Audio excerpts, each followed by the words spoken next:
Good morning, everyone. A very warm welcome to the latest installment in Nostra Cybersecurity webinar series. Some of you may know me, but for those who don't, I'm Senan Finucane, Principal Solutions Architect here at Nostra. Nice to meet you, and thanks for taking the time to join us today. For anyone who may have missed previous sessions in this series, recordings are available on Nostra's YouTube channel, and links to our channel will be in the follow-up email after today's session. So, over the past few webinars, we've been focused on compliance and specifically around directives like NIS2 and frameworks such as NIST and DORA. In our last session, we explored asset management, a cornerstone of both cyber frameworks, and a broader cybersecurity strategy. So today we'll be turning our attention to cyber risk management, looking at best practice and best practical approaches to cyber risk management.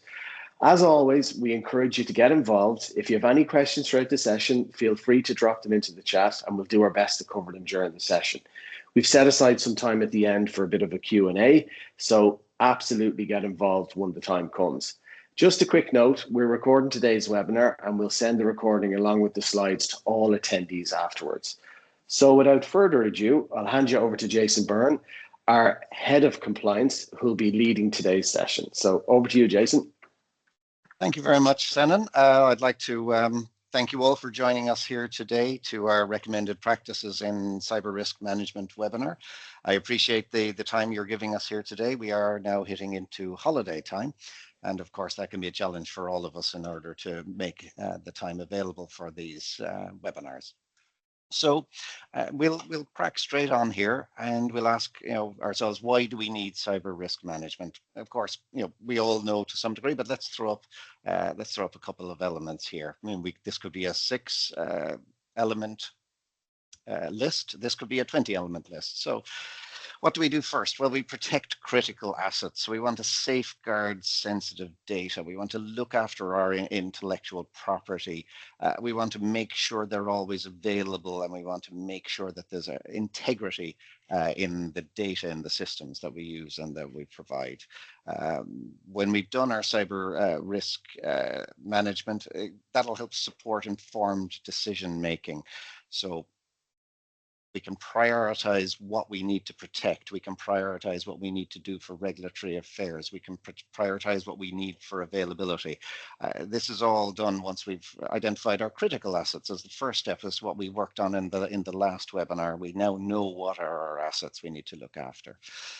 Once we've done our cyber risk management and we've gone through the various practices we'll go through later, it'll assist us in reducing the impact of the cyber incidents. So we want to look to minimize our financial losses.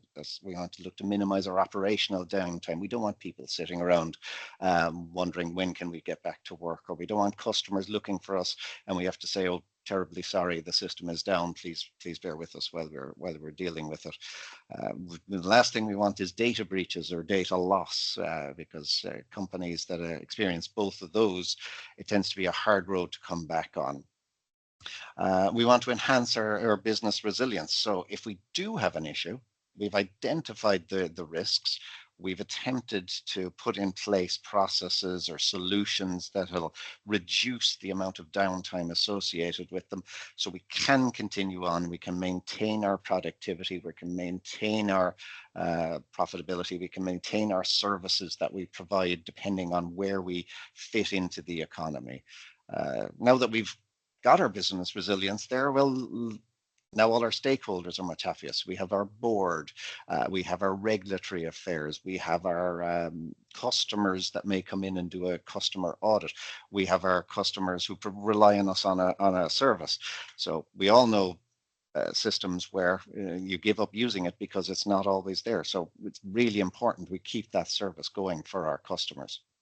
And then finally, the item that has brought into our world in the last number of years, way back in the 90s, regulatory compliance in IT was a one line in a financial act. Now, of course, we have GDPR, we have the AI Act, we have DORA coming in for many financial institutions, and will be coming in for the credit unions in 2028. And we have NIS2, which will be replacing the NIS Directive, which is currently in place for operators of essential services and important services. Of course, NIS2 hasn't been enacted yet or transposed into legislation yet, but it will join us. I think there's very little doubt in that. So, like a lot of things, it's a journey, it's a start, it's an expectation, it's a goal.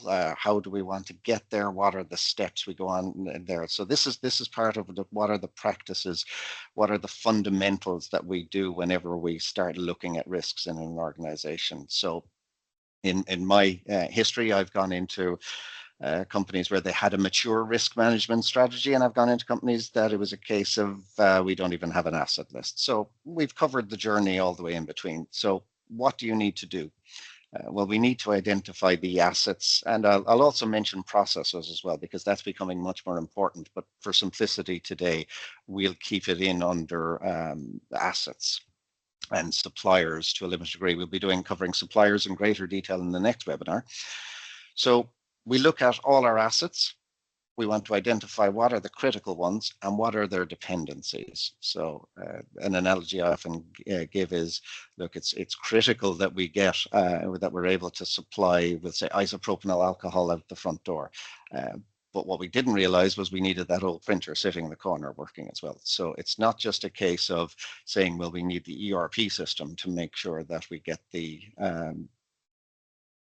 lot number processed, we get the product over to the area, we get it onto the truck. We need that printer as well. Such a small element, but in actual fact, a key one, because then the documentation can't go with that product. So when you're looking at your assets and your critical assets or your critical processes, make sure to look all the way down on the line, find out where is that bottom bit of the framework that it all sits on, that will join you, we move on to the risks, and we say to ourselves, right, we've identified our assets and we evaluate the impact and the likelihood of the risks. So this is fundamental when we're calculating our priorities. So you look at what's the impact of something happening. So let's say the impact of malware or ransomware in our organization is often catastrophic. It really is. The show has stopped. Everything is gone. Nothing can happen. Our suppliers, once we tell them that that we have been hit by ransomware, they won't accept any emails from us. Our customers may do exactly the same thing. It really is shutters pulled down. We need to get out of this really quickly. By the same token, what's a risk of getting a spam email or a phishing email? So a spam email, maybe not so bad, but they've kind of died out a little bit. Hey, do you want to go and buy a ticket for the British Grand Prix? No, and look, it wasn't that big a deal. I got that spam message. On the other hand, if you got a phishing message saying, hey, click here because I want you to go off and buy this for the corporate dinner tomorrow. Okay, well, that's going to cost us a little bit of money. And then you've the next one where it's click here and enter your details, and now I'm inside your front door. So there's layers of impact from similar positions. And then we look at what are the likelihood of those. Well, look, using that simple example, the likelihood of getting spam in your email without any protection is pretty much 100% every day of the week, maybe even every hour of the day. Whereas when we then look to put a protection around that, it might turn out to be you only get 1 or 2 a week, in which case you actually need to be very careful around that because they're not coming in as much. It might be something you'd overlook. So we also need to make sure the training is placed. So that's the impact and the likelihood. Catastrophic to not very much. We don't get much, or there's a good chance it'll actually arrive in the front door. Once we've assessed the impact and the likelihood, and we have our list of assets, we then need to decide what's the mitigation plan around what we have actually identified. What do we need to do about it? What are the priorities we assign to those in order to help protect ourselves against them? And then finally, we've done it once.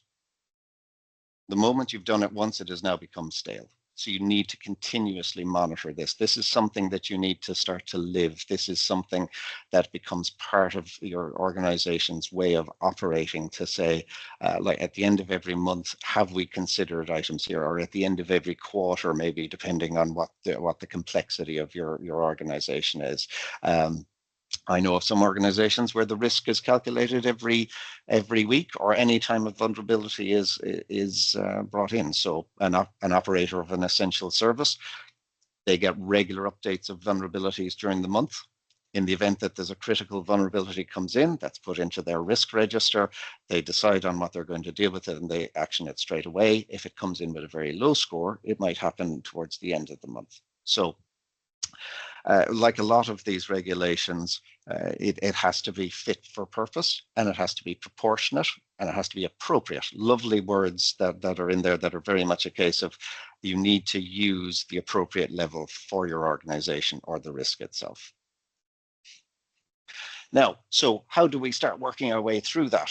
Well, we've identified our assets, so let's look at what's in there. So what threat might be there on a particular asset? So for example, you could be looking at a threat like malware or insider threats. An insider threat is often one that I quote to people when I'm sitting with them. And they're saying, yes, we put in our antivirus, we put in our backup, we put in so on, so on, so forth. And I say, okay, but what about Sean sitting over there in the corner who works in IT? Sean has the keys to the kingdom.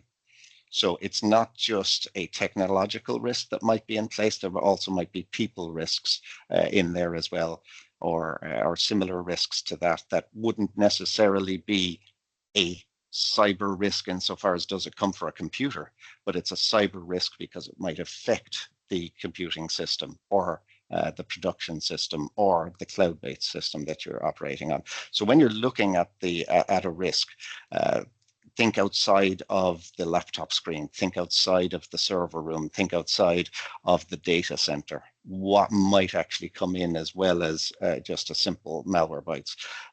One of my early security training sessions was, it's the easiest way in quite often is to walk in the front door and say you're coming in to measure up a building or clean the tables or whatever it happens to be. So it's not just within the computer we have to consider. We want to assess the vulnerabilities. So what are the potential vulnerabilities once we've identified a threat? So let's say one of the threats is malware. So we don't want to, if we understand a vulnerability has been made public, for example, we've all seen it announced on the BBC or Sky or RTE that, you must patch your Chrome browser, or you must patch Internet Explorer, and so on and so forth. That's a vulnerability that has been released and made public. So what was perfectly safe yesterday, all of a sudden now goes to the other end of the spectrum, and you should address that vulnerability quickly. Or if it's a lower score vulnerability, as I said previously, it happens as part of the scheduled work in the month. Consider the impact. So our malware comes in the front door. We've discussed it. It's a showstopper. So it has many different impacts to the business: financial loss, reputational damage. It can have trust issues with your customers afterwards. It can actually delay getting items, orders in. It can delay communications. So while you may have actually addressed the initial problem and your systems are now back up, you now need to be aware that in parallel, you should also be notifying your suppliers or your customers in order to make sure that they're ready to go when you're ready to go. Yes, we've identified the issue. Yes, we have really good people in from our insurance company, or we've really good people in from our MSP. They've taken care of it. Everything is super safe again now. We can move on. And then what is the likelihood of this thing happening? For each asset that we've noticed and noted, and for each risk then associated with that asset or process, what is the likelihood of this going to happen? So for example, what's the likelihood of a flood to your server room? Highly unlikely. We do live in Ireland, and during the winter, there's a good chance it might happen. But do we maintain the building well? Are we a tenant? Is the landlord a good landlord? Have we noticed something and we haven't dealt anything with it? What's the likelihood of phishing? We know that's every day of the week. So for one item, a flood, utterly catastrophic if it happens, but the likelihood is very low. For a spam email asking us to go out and buy cheap drugs from Canada, well, actually high likelihood, but low on the impact level than on the previous element. So when we look at assets, you can also look at the priority associated with them. And I've called it high value on this particular item. So high value here would be your customer databases, and say all our information is in there and we have a lot of sensitive information, perhaps from the GDPR. Okay, that is a high value asset. If we lost access to that, that'd be key to our business. So what we need to do is we need to put in really robust and strong controls around it, like encryption, strict access restrictions, continuous monitoring, all elements, for example, of our Cloud Shield products that we can add on the layers that do all those elements to it, or we move on to the next items, which are lower value items, and you might say there might be more basic protections on those. So, for example, with a high value item, you might put in multiple layers of authentication, and even more secure than a standard traditional two-factor authentication where you put in a code.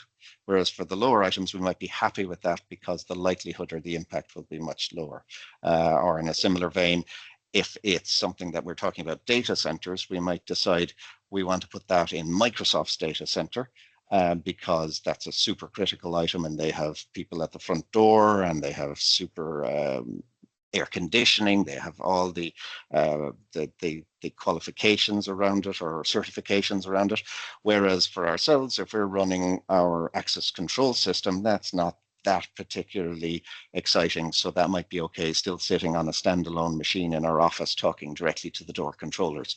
Because in the event that we lose power or we lose our internet, at least our door access control system can still work for us. So it's a matter of making your decisions relative to the value or the impact to that particular asset. So as I was saying, this allows you to apply a balanced security to it. So we prioritized our security response to the higher value items, and to the lesser ones, we can perhaps look after them less often. Like I say, an isolated system sitting in a corner, we just need to make sure that there's good access control in that particular room.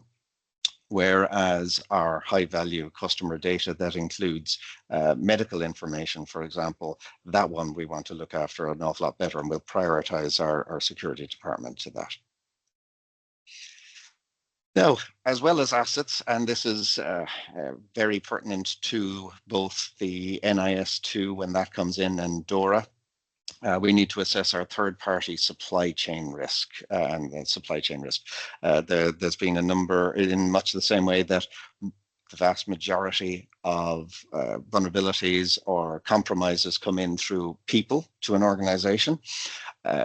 A subset of that is that I believe it was at least 30% or a third on my most recent ones come in through the third party or supply chain access. So perhaps it's a case of you have a customer, you have a supplier and they are compromised, they send in a phishing email which then compromises your system.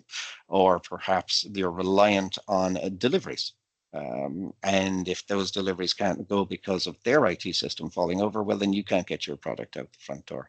So when you're looking at your critical items, you look to see what are your dependencies. With one customer of ours, a risk analysis identified that the people who supported their ERP system, which was very bespoke, was actually a supply chain risk. And in actual fact, they should go and buy that company. Now, it's a little bit extreme, but by the same token, if you're reliant on deliveries of product, you want to make sure that that supplier has good, robust IT systems such that there is little chance of your supply chain being affected. And in a similar vein, if someone is supplying you with IT products, you want to make sure that their controls that they have in place to protect the systems that they supply for you are also very secure and very robust. Because We want to look at the potential disruptions that might be there. We want to prepare for the risks, and we want to make sure that there's a process in place that if the events happen, that we can respond to them quickly.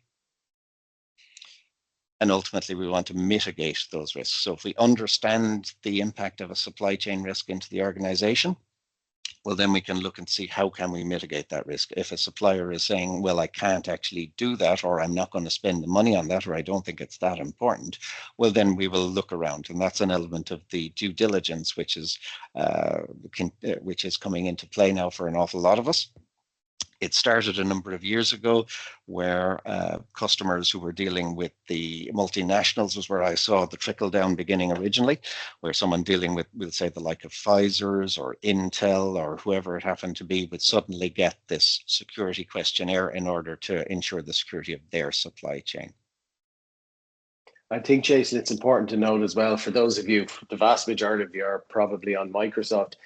Microsoft have what's called the Secure Future Initiative, and it's been touted by their kind of senior security executives. And basically, they're trying to rob your phrase, trickle down. They're trying to position SFI to trickle down enterprise grade security to the SMB, and that includes supply chain security as well. So they're trying to eliminate or at least mitigate that risk to upstream vulnerabilities as well. So again, it's another reason to really be on Business Premium, because you're starting to inherit all of that. They're trying to crank up or ratchet up the baseline securities that come with Business Premium. So you'll inherit all that good stuff by default as well. So just another reason why to upgrade to Business Premium.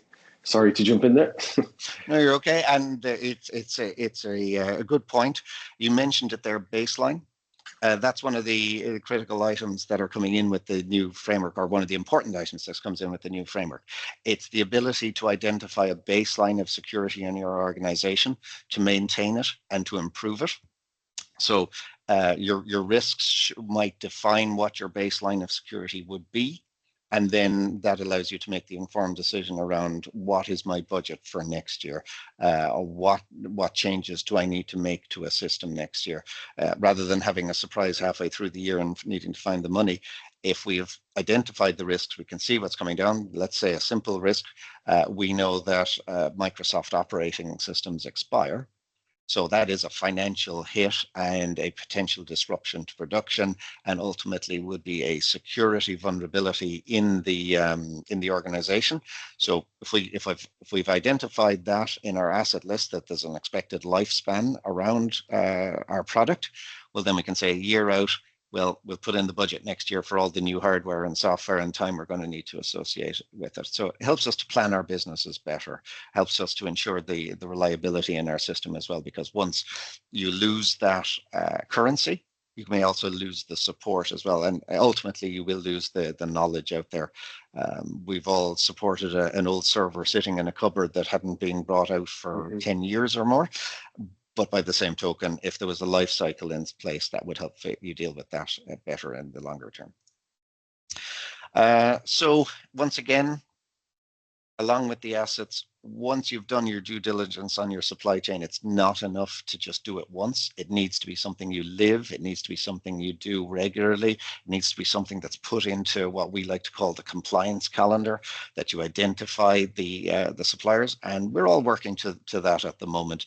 We ourselves, we do it annually on a number of our critical suppliers, and it's moving out along with these directives to now cover as much of the ecosystem as we can. Once again, applying proportionality to it and applying the importance to it, and making sure we take care of the critical systems as a priority, and also look after moderate and low depending on what's needed there. So in doing that, that allows us to ensure compliance as well, because we need to make sure contractual obligations are adhered to, and they're important elements of both GDPR and the DORA regulation, that there are elements that need to be in the contractual obligations, and we need to monitor those. Continuous monitoring then allows us to identify any emerging risks that might be coming out there in our supply chain as well. So, for example, you might have been using a service for a number of years, always worked perfectly fine. Then it turns out that that service is using a technology which a vulnerability has been identified for, it can't be addressed at a fundamental level, and in essence, it'll have to be migrated away in some shape or form. So if you do have your exit strategy in place around an item, it allows you to be more agile around that, and allows you to move on and protect yourselves better in that regard. So let's start looking at what are the practical elements here for today. So what are the essentials we should be doing around our risks or our risk assessments? So we want to conduct regular risk assessments in order to identify and address potential vulnerabilities within the organization's cybersecurity framework. So I've mentioned framework, I've mentioned our asset list. You'll notice these are all items we've discussed previously. So this is all part of the foundations that allow you to build up to a system that's highly resilient and secure. We want to conduct, doing that allows us to implement our robust security measures. So our firewalls, our encryption, frequent software updates. If we keep doing our regular risk assessments, we're not complacent. I would often say to people, one of the major risks in any organization is complacency. We have done this once, isn't it great? It has to be great every month. What's the phrase? They only need to be lucky once. We need to be lucky every day if we're not looking after it well. And then we want to achieve that regulatory compliance. It's becoming much more important in the Irish environment that we are adhering to our regulatory compliance. It has been brought in that board or senior management is now responsible. So if you are at that level in the organization, it is your responsibility to ensure that this happens. Now, it is the responsibility of everyone in an organization. If we don't make it like that, if we don't put in a system that will allow us to do that, it'll be very hard to maintain it.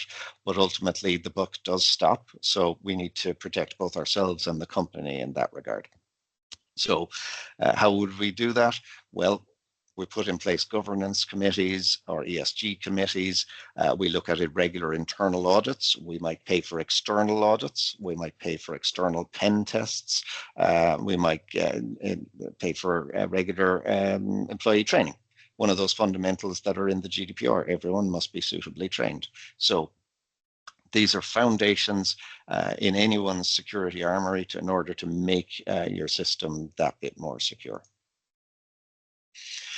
So what are the elements when we identify risks that we need to actually use as a metric or a measurement? Now, a lot of you or a lot of us with our pensions, we all know there's what's our appetite for risk. So we want to understand, are we willing to ride the ragged edge, or do we want to be ultra secure? We'll come on to the risk tolerance afterwards. The tolerance is, once we've decided what our risk appetite is, the tolerance is what is the maximum I'm going to allow in there.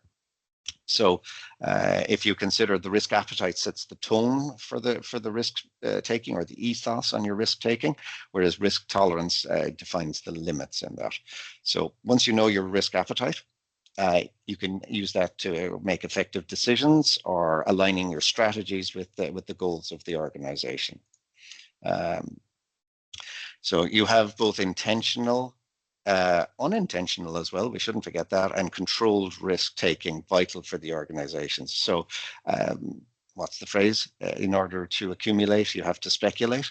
So in a similar vein, we all have to look at what are the risks that we're willing to take within the organization. If the risk appetite is very low, let's say we deal with an awful lot of sensitive information, well, then our security posture needs to be very high in that regard. We can align our risk strategies with our objectives in order to make sure that they're managed effectively and intentionally. So this is all around the governance. So once we've defined our risk appetite, we've put in our governance committee, we've put in our regular reporting to the audit and risk committee or the board, whatever it happens to be. Well, then we can look at our color chart, and we can say, yeah, we're all green, or we have a lot of yellow, or we have a load of red. If we have a load of red, we need to address that. So key characteristics were your alignment with your overall business strategy with respect to disruption, data loss, or reputational damage. I mean, who hasn't enjoyed that conversation around a backup of how long are you willing to be without your data if there is a problem? And if the answer is, I'm not willing at all, well, then that means this box. Whereas if it's a case of I can do it out 8 hours, well, then that's that service. Or 24 hours is fine for me, well, then that's a different one. It's quantitative and qualitative, so we can express it in measurable terms. What is the acceptable downtime? What are the financial loss thresholds? Or qualitative, we have zero tolerance for data breaches. And then it guides our risk decisions. So what type of security controls are we going to implement? What is our incident response planning like? What is our vendor and third-party risk management? So if our appetite is high, well, then they might be low, depending on an area of your business. So once again, going back to the previous example of an isolated box sitting in a cupboard, our risk around that would be so low we mightn't even consider it very much. Whereas our database with all our sensitive information, we would have a low risk appetite there. So risk tolerance then involves understanding the acceptable levels of risk that the organization is willing to accept in its operations. So that time interval, that maximum amount of time we're willing to accept, that maximum amount of time that products can't be going out the front door. We then assess the threats and vulnerabilities, and we decide, okay, how quickly am I going to address that? How quickly am I going to work through this with my provider? Do I need a larger IT organization in order to support it? What's the planning I need to address here? And once we've decided on our appetite and we've put in our markers of what's the maximums, well, then we make our decisions, associate them. What are our decisions around the security measures, and how do we prioritize our resources to them effectively? So now onto the practical, what does this look like in front of you? So we've looked at our assets. We've looked, excuse me, we've looked at our assets. We've identified our risks, our threats, our vulnerabilities. We've decided on our, excuse me, I do apologize. Bear with me a moment while I take a glass of water. So what we have here is we have a heat map, or a red, amber, green, or sometimes there can be a couple of other shades in here. So we can see here we've green, we've yellow, we've orange, and we've red. Now this is a very simplified one. So this is how, when you've looked at your likelihoods and you've looked at your impact, and you say to yourself, okay, where does this fit on here? So if we look here, we can see that if it's a low impact, and it is a low likelihood, well, that's a green. We're not that concerned about it. On the other hand, if it's a high likelihood and a high impact, well, then we need to address that. So once you've put in your calculations here, you can see at a glance which items we need to address. So depending on the score you associated with it, they're the ones we need to address. So in this simple example, we have green is acceptable. Yellow is tolerable, so we'll accept it, but we might need to put some protections around it a little bit. Orange, no, this is a risk we need to do something about. It's not something we're willing to accept at the moment. We need to put some action around it. Red, this is really bad. We need to get moving on this straight away. We need to get everybody in on this one. Let's say we've identified that there's an opportunity for a ransomware attack, courtesy of a vulnerability on a device. So we need to address that quickly. So I'll have a couple of examples of this coming up now in order to help you work your way through this. I suppose what I should say is this is a simple metric in terms of 1 to 5. What you can also do is you can look at it and you can assign a number to it. Let's say likelihood of 1 is low and a likelihood of 5 is high, and the same with impact, and then you multiply them together. So a high likelihood and a high impact might end up being a 25, whereas something that's a medium to medium, that might be 2 by 3, so that's a 6. So it allows you to get more granular with your risks. But for the purpose of this webinar, I felt I'd stick with a simplification here on this one. So in the green zone, these are low likelihood, low impact risks that the organization is comfortable accepting without any additional controls. That might also mean we've already addressed them. The bottom line is this is something that we're happy with. We don't need to be concerned about this. So the example I gave earlier, minor spam emails not caught by the spam filter. So you might get in a spam email that perhaps did have a payload in it, a link to click on or something similar, but your software actually removed that link. So you got the email, but without the danger in it. So would we be concerned about that? It wouldn't be the worst thing in the world that would land in your inbox. Similarly, use of outdated software and non-critical systems with no sensitive data. Going back to my example of the access control system sitting in the records department behind a locked door, it's still running an old version of the access control system, but it doesn't touch the internet. What happens in the event that there's an issue? Someone goes in and presses print on the printer next to it for an evacuation. So there's no interaction with the outside world. One or two trusted users use it. Okay, we're going to leave that as it is. On the other hand, if it was networked such that it would come out on an outside or email you the details, then it might go up to a more dangerous level. And you say, okay, that's not acceptable that we have that on our network at the moment. We're going to address that one. Yeah. So close that one down. So tolerable risks then. So these are risks that are acceptable under certain conditions or with mitigation strategies in place. So for example, use of third-party tools or software with low severity vulnerabilities. So when we look at releases around software, we'll quite often find that for example, Server 2019, on a given month, there might be a release of a highly critical update, and that should be applied immediately. On the other hand, there might be just a driver update or something similar. It'll make your machine run a little bit better, but it won't actually affect your security. So we might decide, actually, we won't worry about that driver. We'll do that at a controlled level. Whereas if it was a critical item, we'll do that straight away.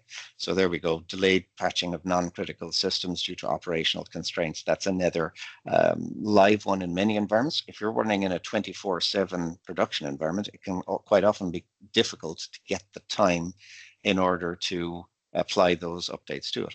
And you take a calculated risk on that regard. So there's our risk appetite now coming in.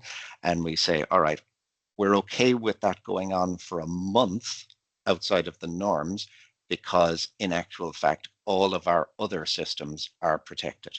So let's say we have 12 servers in the organization. We have two 24/7 critical ones for which we have contractual obligations that we need to keep product going out the front door. And for whatever reason on the scheduled time, perhaps there was a delay, perhaps there was a physical fault, and we need to keep that moving.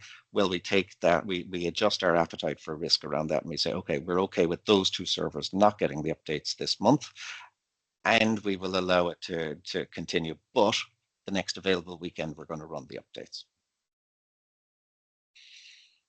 Moderate risks. So these are risks that require active monitoring and mitigation, but may be tolerated temporarily. So mitigation is obviously dealing with the problem. So what might that be? Unpatched critical systems due to legacy dependencies. So perhaps there's an older system that if we run an update, we can no longer talk to it. So it isn't the issue with our system that means we can't actually do the update. It's the issue with something down the food chain. So obviously, when we would look at that, and we'll come to a risk treatment plan later, in order to protect ourselves at the next level, we will need to put in place a plan to address that lower level issue. So we're saying limited access to sensitive data by third parties. So, for example, ourselves in our position in the economy, we obviously have quite a privileged position insofar as we have an access to an awful lot of customers' data. Now, we do try to mitigate that in terms of users only have access to customers that they should need to. Even within the customers, do they have access to certain systems? No, and so on and so forth. So that's the limiting factor. You don't give everyone the keys to the kingdom. You make sure you have auditing in place in order to protect that as well. Another item, incomplete logging or monitoring in certain systems. So when you look at the obligations in contracts or similar from some customers or under some regulations, you may have a minimum of 30 days required or 90 days or similar in order that if an event occurs, that you can trace back. It may be auditing. You want to understand who had access to it or similar. Now, If a system isn't super critical, you might decide we'll allow that not to be logged for a certain period of time. Or you might decide on, much like the other one, if a super vulnerability comes out, actually we do need that logging. It is now critical. There's a change in the ecosystem, and we need to address that. Unacceptable risks goes without saying. These are risks that once you hear about them have to be done straight away, resources thrown at it. So we're saying the obvious one here is ransomware, or maybe that our website wasn't totally secure and there's an opportunity for people to see data they shouldn't be. Perhaps internally within the organization, we've discovered people might be able to see payroll information. With the best will in the world, humans work in all our organizations. So if something like that occurs, we need to protect ourselves and the organization from that. Now, so what do we actually do once we've identified those items? So we now have our reds, we have our ambers, we have our yellows, we have our greens. So we've got there by reviewing the risk register, done our risk assessments, and we've prioritized the risks. What do we do with it? So what are the four traditional ones? Do we avoid the risk? So let's just stop it. Do we need that system anymore? Let's get rid of it. Let's buy in a new one. Reduce the risk. Let's put safeguards around it. Let's lock the door. Let's put in account timeouts. Let's put in Cloud Shield. Let's put in immutable backups, whatever it happens to be. Transfer the risk. So can we outsource it to somewhere? Can we give it to Microsoft to put into their cloud database? Can we give it to Oracle to put it into their cloud system? Can we give it to AWS? Can we give our payroll to an outsourced company? Can we transfer the risk outside of our organization? Final one, we accept the risk. So in actual fact, when we look at it, the risk is so low, we're fine with that. So once we've decided it's everything apart from the last one, which is accept the risk, we develop our risk treatment actions. So we look at each risk and we decide what are the actions we need to do around that. It's important that we need to assign the responsibility and deadlines, because if you assign a job to someone and you don't say it needs to be done by a certain time, we all know what happens with most of us at the best will in the world. Something more urgent comes up and it doesn't happen. So associated with that, we also need to make sure we allocate necessary resources. Quite often we're all already busy within our businesses.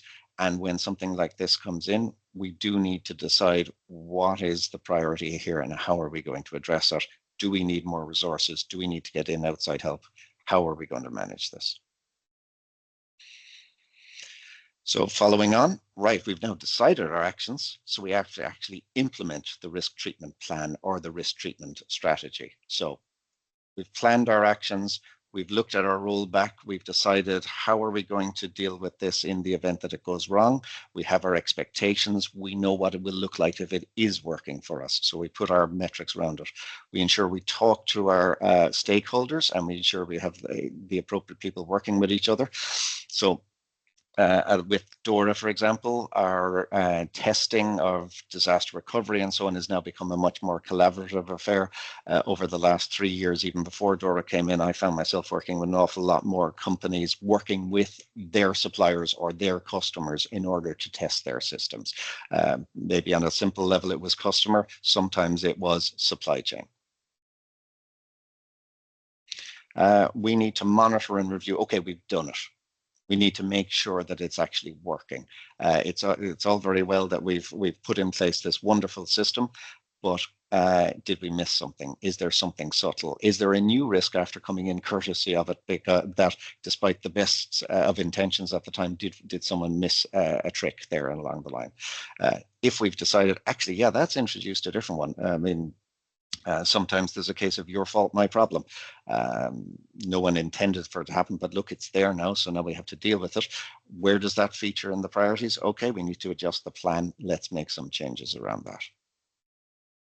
Finally, okay, we've reached the end.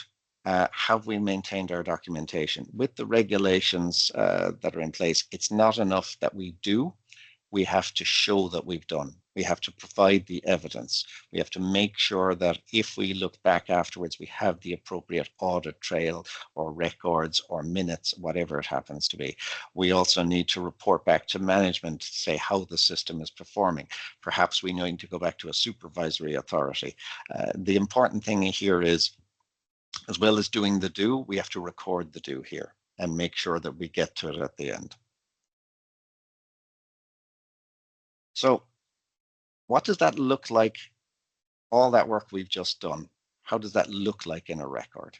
So here's once again, courtesy of the fact that this is a small slide, let's look and see.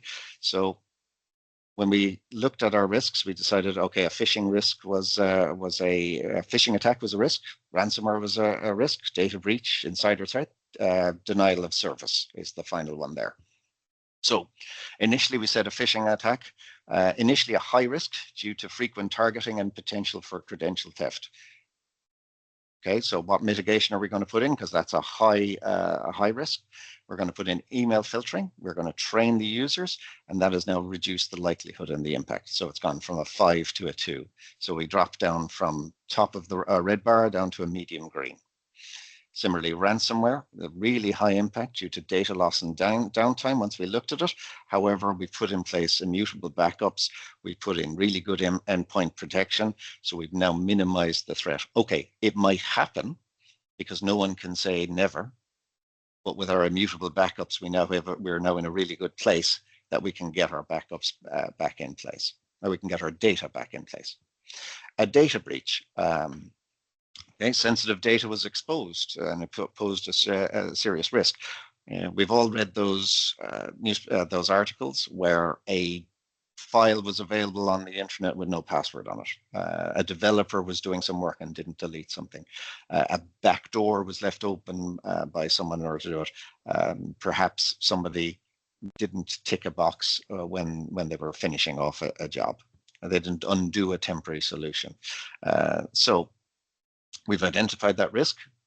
So how can we address it? In this particular example, we put in suitable encryption so that in the event that even someone got in the front door, they couldn't look at the data. We put in suitable access control, so it was really hard to get in the front door.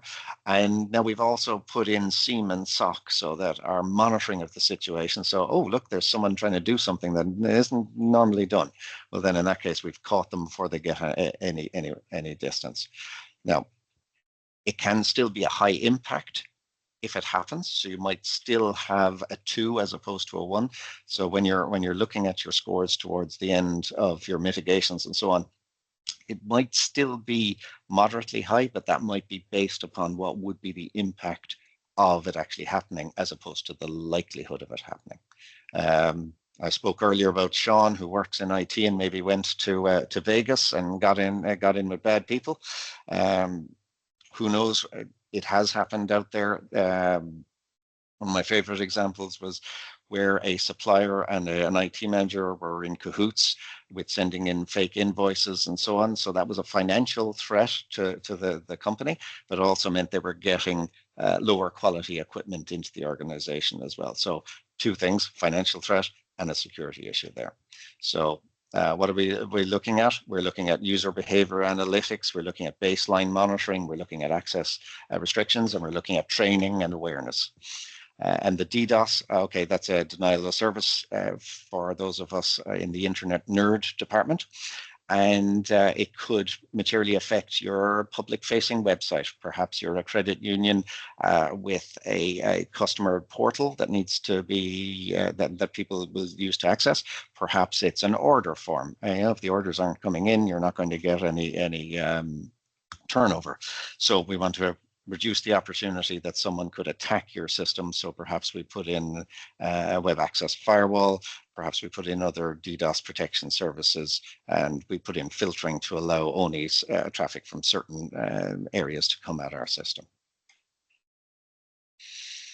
Now, looking at the time, we'll move on quickly here. So how are we going to achieve all that? Well, one of the items around it, as recommended by the National Cybersecurity Centre, amongst others, is to put in place a framework to assist us in managing the risks. So we've gone through the the practical elements of risks, identify your assets, identify your risk appetite, identify your tolerances, identify your mitigations you could put in place, but how are we actually going to manage all that? One of the items is the NIST cybersecurity framework, currently in its second iteration. So that has govern, identify, protect, detect, respond, recover. These are, you can call them pillars, they call them categories. It's a process as you start from left to right and you work your way through the system, and it allows you to manage, and an important element of that is risk, and I'll come to that shortly. So NIST goes across all industries. It's widely adopted. It's an international framework. The other one, which is an optional certification, is ISO 27001.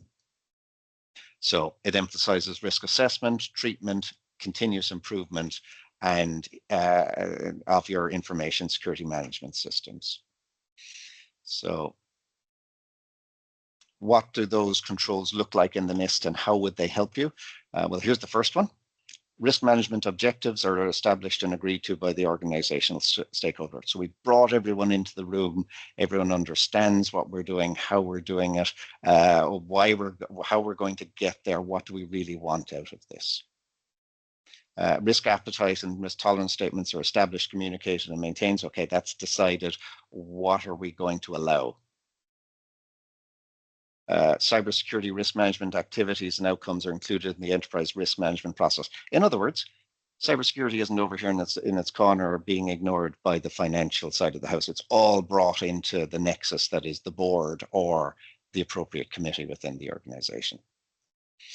Strategic direction that describes appropriate risk response actions established and communicated. So we know what our strategy is here. We've all bought into it. The company is aligned with this. We're going to move forward here. It's going to be positive. Lines of communication across the organization are established for cybersecurity risks, including risks from suppliers and other third parties. So an important element of the new frameworks and regulations is peer communication, internal communications, roles and responsibilities are understood. What you can see from this is these are essentially like checklists. As you work through it, it helps to give you those layers to protect your business or your organization. So our standardized method for calculating, documenting, categorizing, and prioritizing cybersecurity risks is established and communicated. There we go. There was our diagram. What does a risk look like? Is it red? Is it green? We're consistent across it. We move forward. Finally, then, strategic opportunities, i.e. positive risks, are characterized and included in the organization's cybersecurity risk discussions. Well, look, we've looked at it. We've seen an opportunity to improve our system. That's actually a positive thing here. Now, so in conclusion, we need to identify our risks. We need to look at what is a framework or a management around that we can use to assist us with it. We ensure we have proactive threat management as part of this. So as part of our ongoing monitoring, we get this done. And then we monitor our risk posture going forward. So that is the end of my webinar today. I'd like to thank you all very much. If there's any questions out there or any debates that need to be had, please feel free.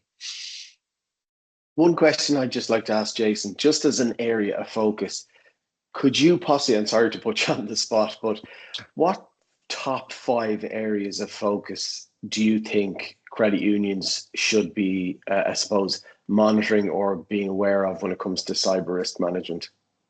So, i.e., where are the top 5 ingress points, basically? Okay. Well, look, I won't be disclosing any state secrets by saying the first one is your people. Mm-hmm. People, that's the #1 risk in an organization, however you manage it, whether it is training, whether it is auditing, whether it is monitoring, whether it is access control around it, ensuring, zero trust is a lovely aspiration in that regard. So I would say zero trust and training would be where I would focus on that one.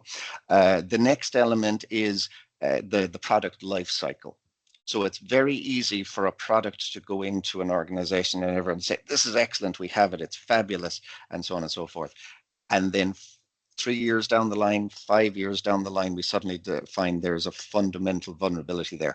So one of the elements of DORA and NIS2 is this exit strategy. What are the other options that are out there? How would we manage this? So looking to see if we need to move in a hurry, could we move in a hurry?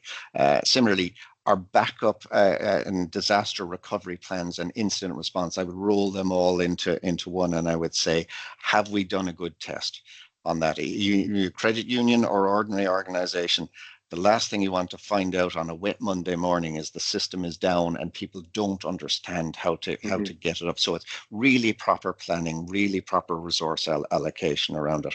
Am I at 3 there now, Senan, or have I? I think so. Yeah. I think I'm at 3 there in that regard. So we'll move on to my own particular favorite: documentation. You need to understand your system. You need to know your system. You need to know where the data is going. You need your register of your assets. You need your register of your systems. You need your register of who knows what they are doing and who do we need on a given Sunday. And then I think the final one I would put in there is your endpoint protection or your user protection. So that whole wrap around the organization. So we've looked at all the organization controls. We've identified where there's an issue, but we can't forget the fundamentals. You can't forget you need good brakes on your car. You can't forget you need good tires on your car. You can't forget to put in best in class of endpoint protection, monitoring and Siemens SOC and things like that around the whole system. Okay, cool.